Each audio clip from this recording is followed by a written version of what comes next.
Stop everything you're doing right now. What I'm about to expose will make your blood boil and question everything you thought you knew about WWE SmackDown. Jacob Fatu, the most dangerous man in professional wrestling, the Samoan werewolf himself, was found bloodied and brutalized backstage before his scheduled match, and the person responsible for this cowardly attack has been hiding in plain sight this entire time.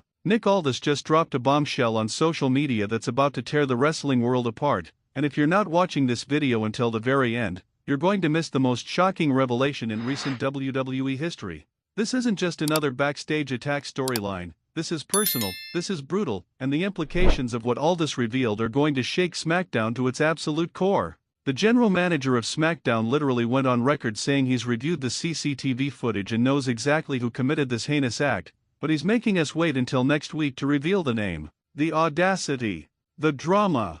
But here at Wrestling World CC, we don't wait for answers, we investigate, we analyze, and we break down every single frame of footage, every suspicious glance, and every backstage clue that WWE tried to hide from you. Before we dive into this absolute chaos, smash the like button harder than Fatu hits a Samoan drop. Hit that subscribe button because we're about to become your #1 source for breaking down wrestling's biggest mysteries, and absolutely destroy that notification bell because when Aldis reveals the attacker next week, we're going to have the immediate reaction video ready to go. Now let's get into the most shocking attack in recent SmackDown history. Picture this, it's Friday night, the SmackDown crowd is absolutely electric, and Jacob Fatu is scheduled to compete in what was supposed to be a barn-burning match. Backstage, everything seems normal, superstars are getting ready, production crew is running through final checks, and then boom, chaos erupts behind the scenes. Medical staff is scrambling, officials are running in every direction, and when the cameras finally catch a glimpse of what happened,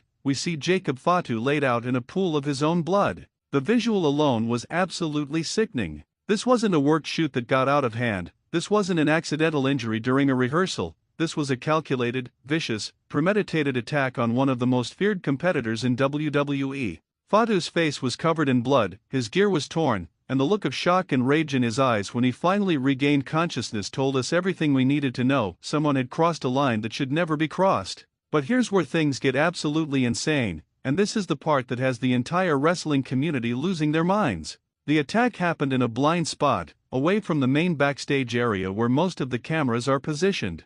Whoever did this knew exactly where to strike, exactly when to strike, and exactly how to avoid immediate detection. This wasn't some rookie making an impulsive decision, this was someone with intimate knowledge of SmackDown's backstage layout, someone who's been planning this for weeks, maybe even months. Comment below, who do you think attacked Jacob Fatu? Drop your suspect's name in the comments right now. Now, let's talk about Aldis and his absolutely explosive social media post that's got everyone talking. The SmackDown general manager, who's supposed to be the voice of reason and authority on Friday nights, posted a message that sent shockwaves through the wrestling world. He confirmed that he personally reviewed the CCTV footage from multiple angles, and he knows without a shadow of a doubt who the attacker is. But instead of immediately revealing the name and bringing justice to SmackDown, he's playing this like a master storyteller, building suspense, and promising to reveal everything next week. Some fans are calling this genius booking, others are calling it irresponsible, but here at Wrestling World CC, we're calling it what it really is, a calculated move that's going to make next week's SmackDown the most watched episode in months.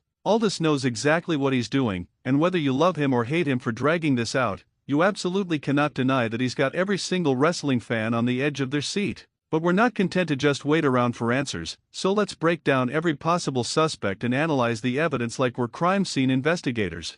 First, let's look at the obvious suspects, the members of the bloodline. Jacob Fatu has been aligned with Solo Sikoa's faction, but anyone who's been paying attention knows that there's been tension simmering beneath the surface. The bloodline has a history of internal conflict, of testing loyalty, and of brutal initiations. Could this have been Solo Sikoa sending a message to Fatu about who really runs the bloodline? Think about it, Fatu's been getting increasingly popular with the fans, his matches have been stealing the show, and maybe Solo felt threatened by the Samoan werewolf's rising star.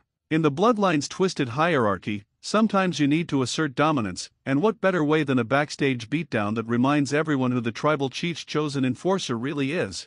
But wait, there's another bloodline angle that's even more sinister. What if this wasn't about internal politics at all? What if this was Roman Reigns, from the shadows, pulling strings and punishing Fatu for aligning with Solo after the family split? Roman's been known to hold grudges, and if he saw Fatu's decision to stand with Solo as the ultimate betrayal, this attack could be his way of sending a message that you don't turn your back on the original tribal chief without consequences. Comment below, on a scale of 1 to 10, how shocking would it be if Solo Sikoa was behind the attack? Now let's consider suspects outside the bloodline, because this attack could have been orchestrated by any number of SmackDown superstars who have access to grind.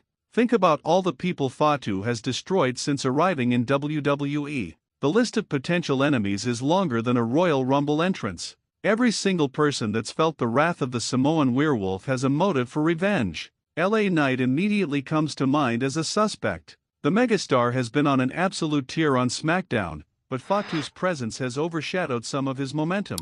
Knight's not the type to back down from anyone, and if he felt like Fatu was stealing his spotlight, this could be his way of evening the playing field. Plus, Knight's got the swagger and confidence to pull off something this bold and then play innocent when questioned. What about Kevin Owens? KO has been involved in his own intense storylines, but he's never been afraid to fight dirty when the stakes are high. Owens has a history of brutal attacks, of package piledrivers on the ring apron, of throwing people off structures. If he had a reason to target Fatu, maybe Fatu interfered in one of his matches, maybe there's backstage heat we don't know about, Owens would absolutely have the ruthlessness to execute an attack like this. Here's a wild theory that's going to blow your mind: what if the attacker wasn't even a wrestler? What if it was someone from management, from production, someone who's been operating in the shadows this entire time? WWE has a history of non-wrestlers being involved in major storylines, and if this attack was about sending a message that transcends in-ring competition, it opens up a whole new world of possibilities. Let's analyze the actual attack itself because the details matter. Fatu was found near the production area, which suggests he was either ambushed while walking through a transition zone or he was lured there specifically for the attack. The fact that he was bloodied means weapons were involved. This wasn't just a beatdown with fists, this was calculated violence designed to injure and intimidate. The blood on Fatu's face tells us that either a foreign object was used or he was slammed into something with edges, maybe production equipment, maybe a metal structure. WWE's backstage area is filled with potential weapons, and whoever attacked Fatu knew exactly how to maximize damage while minimizing their exposure time. This was a hit-and-run style assault executed with military precision. Comment below, what weapon do you think was used in the attack? Give us your best guess. Now let's talk about the timing of this attack because it's absolutely crucial to understanding the bigger picture. This happened right before Fatu's scheduled match, which means the attacker wanted to not only hurt him but also cost him an opportunity. In WWE, momentum is everything, and missing a scheduled match can derail weeks or even months of booking. Whoever did this wanted to send Fatu to the back of the line, wanted to keep him out of the main event scene, wanted to assert dominance over his career trajectory. The psychological warfare aspect of this attack cannot be overstated. Fatu's entire persona is built around being unstoppable, being dangerous, being the guy who strikes fear into everyone else. By catching him off guard and leaving him bloodied and vulnerable, the attacker didn't just hurt Fatu physically, they damaged his mystique, they cracked his armor of invincibility, they showed the entire roster that even the Samoan werewolf can be hunted. Nick Aldis's response to this situation has been fascinating to watch. As general manager, he's supposed to maintain order and ensure the safety of all SmackDown superstars, but by announcing that he knows the attacker's identity and then refusing to immediately reveal it, he's playing a dangerous game. Is he building a case? Is he gathering more evidence? Or is he using this situation to create drama and boost ratings? Some cynical fans might argue that Aldis is using Fatu's attack as a storyline opportunity, that he's more concerned with creating compelling television than with immediate justice. But others would counter that Aldis is being strategic, that by waiting until next week to reveal the attacker, he's ensuring that the revelation happens in front of the largest possible audience, that the attacker faces public accountability rather than being quietly dealt with behind the scenes. Let's consider the possibility that this attack was sanctioned by someone in authority. What if Nick Aldis himself was involved in orchestrating the attack? What if this is all part of a larger conspiracy to control who gets pushed and who gets held back on SmackDown?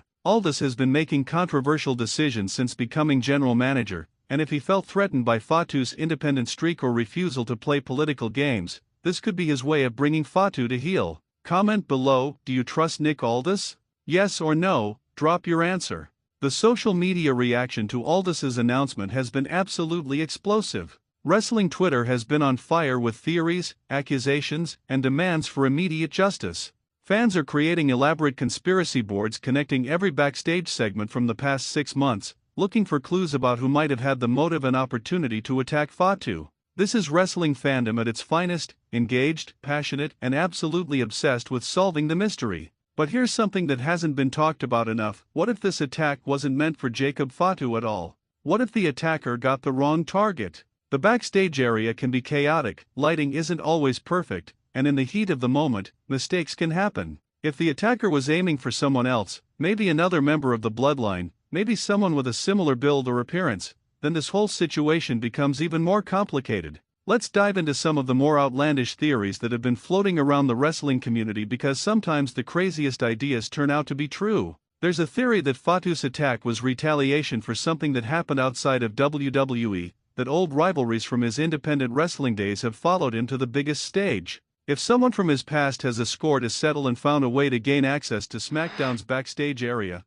that would explain the personal nature of the attack. Another wild theory suggests that this attack was orchestrated by someone from Raw trying to weaken SmackDown's roster. With the brand split being as competitive as it's ever been, roster superiority matters more than ever. If someone from Monday Nights wanted to give their brand an advantage, taking out one of SmackDown's most dominant forces would be a strategic move. It sounds like something straight out of the Monday Night Wars, but in today's WWE, anything is possible. Here's a theory that's going to make you question everything. What if Jacob Fatu staged his own attack? What if this was all a work designed to generate sympathy, to give him a revenge storyline, to elevate his profile even further? Wrestlers have faked injuries and attacks before to further storylines, and Fatu's smart enough to know that being a victim of an assault would instantly make him the most sympathetic figure on SmackDown. Comment below, could this be a work? Give us a percentage of how real you think this attack was. Let's analyze the medical response to the attack because it provides important clues.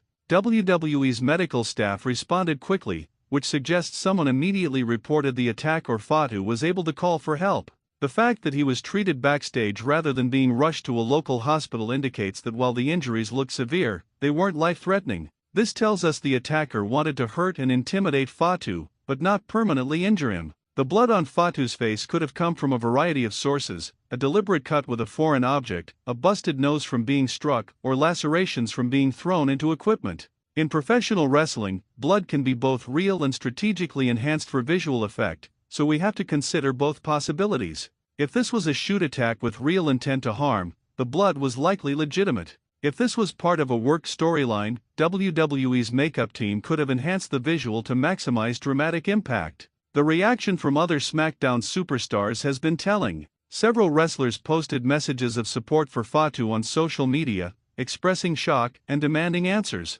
But have you noticed who hasn't said anything? Sometimes silence speaks louder than words, and the superstars who've remained quiet might be revealing their guilt through their absence of comment. Pay attention to who's avoiding questions about the attack. They might be the ones with something to hide. Let's talk about the potential consequences of this attack for WWE programming going forward. If Fatu is forced to take time off to recover, that creates a massive hole in SmackDown's roster. The Bloodline storyline would have to be adjusted, his scheduled matches would need to be scrapped, and other wrestlers would need to step up to fill the void. This attack doesn't just affect Fatu, it has ripple effects throughout the entire brand. On the flip side, if Fatu returns quickly and immediately goes on a rampage seeking revenge, we could be looking at one of the most intense feuds of the year. Imagine Fatu, motivated by rage and betrayal, tearing through the SmackDown roster to find his attacker. Every match becomes personal, every confrontation is charged with genuine emotion, and when the truth is finally revealed, the payoff could be absolutely massive.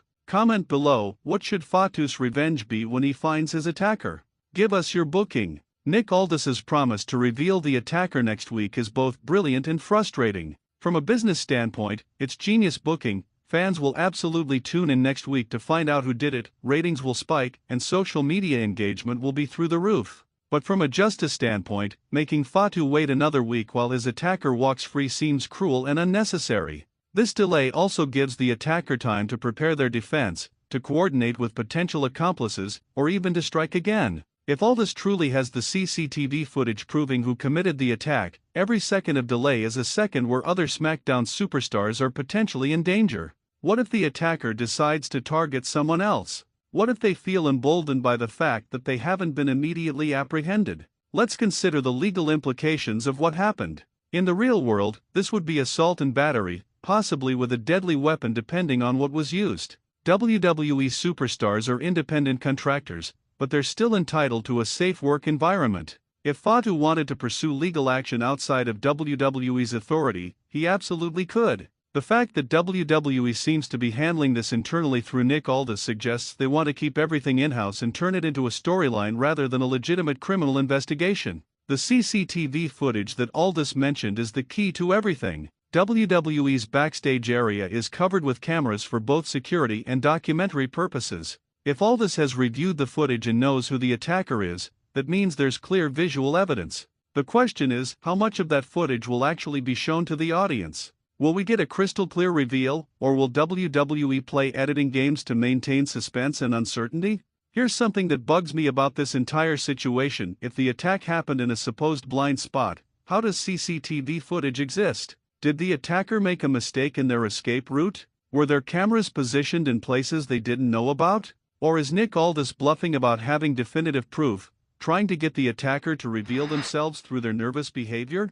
Comment below, when Aldis reveals the attacker next week, will you be watching live or catching highlights? Let us know. The psychology of revealing the attacker's identity next week is fascinating from a storytelling perspective. WWE is essentially turning this into a murder mystery, with Aldis playing the role of detective and the audience playing amateur investigators. Every promo cut by SmackDown superstars this week will be analyzed for hidden meanings. Every backstage segment will be scrutinized for guilty behavior. This is interactive storytelling at its finest. But what if the reveal is anticlimactic? What if the attacker turns out to be someone random, someone without a compelling motive, someone who was just booked to be the heel in this situation? That would be the worst possible outcome because it would mean all this build-up, all this speculation, all this investment from the fans was for nothing. WWE better have a strong payoff planned, or the backlash will be swift and brutal. Let's rank the top 5 most likely suspects based on motive, opportunity, and narrative sense. At number 5, we have LA Knight. He's got the swagger and the motive related to spotlight competition. At number 4, Kevin Owens, history of brutal attacks and never afraid to go too far. At number 3, Solo Sikoa, internal bloodline politics and power struggles. At number 2, a mystery NXT call-up making a massive impact statement. And at number 1, the most likely suspect based on all available evidence and wrestling logic. We'll save that for when you watch until the end. The impact of this attack on Jacob Fatu's character development cannot be understated. He's been positioned as unstoppable since arriving in WWE, but vulnerability humanizes characters and makes their eventual triumph more satisfying. If Fatu uses this attack as motivation to become even more dangerous, even more focused, even more dominant, this could be the storyline that transforms him from impressive monster to legendary icon. Think about the greatest revenge storylines in wrestling history: Stone Cold vs. McMahon, The Undertaker vs. anyone who wronged him, Daniel Bryan's rise to WrestleMania 30. The best revenge stories work because we see the hero at their lowest point before they rise to glory.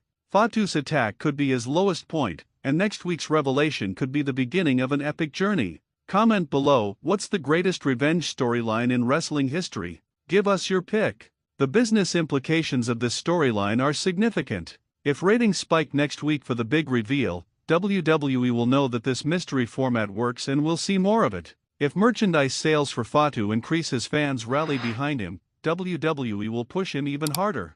Every decision in professional wrestling is partially driven by metrics, and this attack storyline is essentially a real-time test of what resonates with audiences. Social media engagement has been off the charts since the attack aired. Hashtags related to Jacob Fatu and Nick Aldis have been trending, YouTube channels like ours are breaking down every angle, and mainstream sports media is even picking up the story. This is the kind of buzz WWE hasn't generated in months, and they're going to milk it for everything it's worth. Let's talk about the elephant in the room. Is this attack going to lead to a match stipulation where the attacker's identity is revealed? Maybe a whodunit battle royal where the winner gets to name the attacker? Maybe a series of matches where Fatu faces suspects one by one until the truth emerges?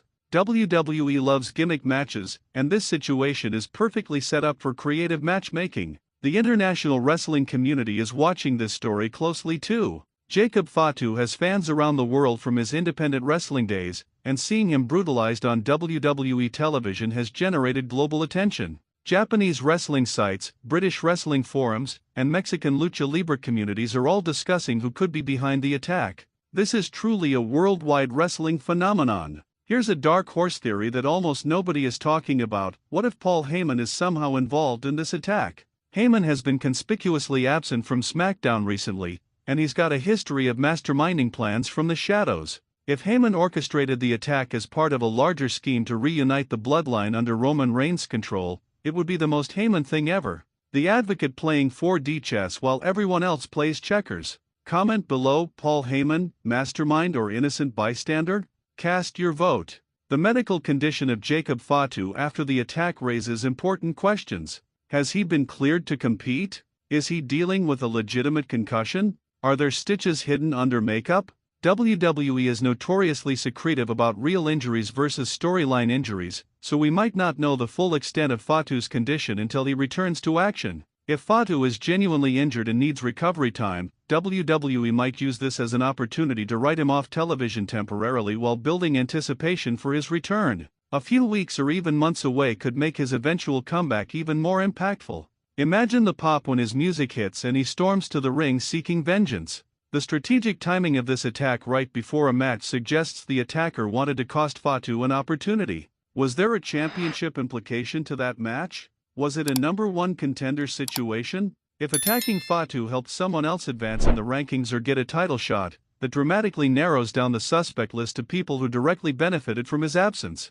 Nick Aldis's reputation as general manager is on the line with how he handles this situation. If he makes the right call and brings the attacker to justice in a satisfying way, he'll be seen as a strong authority figure. If he mishandles this or the reveal is weak, fans will turn on him and demand his removal. The pressure on Aldis is immense, and his entire tenure as SmackDown GM might be defined by how this plays out. Let's discuss the possibility that multiple people were involved in the attack. Professional wrestling has a rich history of conspiracy storylines where one person takes the fall but others were secretly involved. Maybe the attacker had a lookout, maybe they had someone who disabled cameras, maybe there's an entire faction behind this. If multiple superstars are revealed as co-conspirators, this story could expand into a massive faction war. Comment below, solo attack or group conspiracy?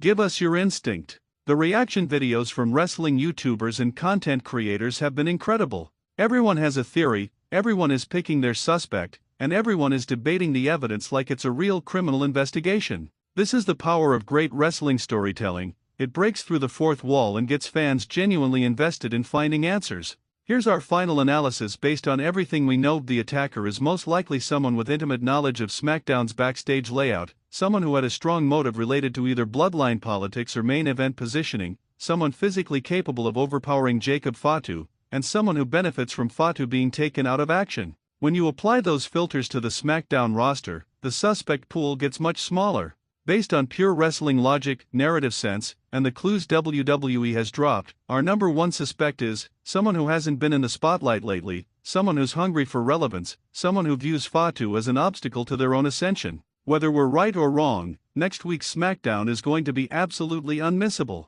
The Jacob Fatu attack represents everything great about professional wrestling storytelling: mystery, drama, violence, and the promise of eventual justice. Nick Aldis's decision to wait until next week to reveal the attacker has created unprecedented buzz and anticipation. Whether you love the slow burn approach or you're frustrated by the wait, you cannot deny that WWE has everyone talking. Make sure you're subscribed to Wrestling World CC, because when that attacker is revealed next Friday, we're going to have the fastest reaction and breakdown on YouTube. We'll analyze every detail, break down the implications, and predict where this storyline goes from here. This is just the beginning of what could be the most intense feud of the year, and we're going to be covering every single development. Final comment challenge: lock in your final suspect prediction right now. When we're proven right next week, we'll be highlighting the comments that nailed it. Don't be shy, make your pick and own it. The wrestling world is holding its breath waiting for next week's reveal, and Jacob Fatu is undoubtedly planning his revenge. One thing is certain: SmackDown will never be the same after this, and the attacker better be prepared for the wrath of the Samoan werewolf. Thank you for watching Wrestling World CC, and we'll see you next time when we break down the biggest reveal in SmackDown history. If you thought tonight's story was wild, trust me, what happens next will blow your mind. So don't stop now. Click on the video right here on your screen to continue the chaos, the drama, and the inside scoop only we deliver. And if you haven't already, hit that subscribe button, give this video a like, and join the Wrestling News CC family where the real stories of WWE come to life. See you in the next one.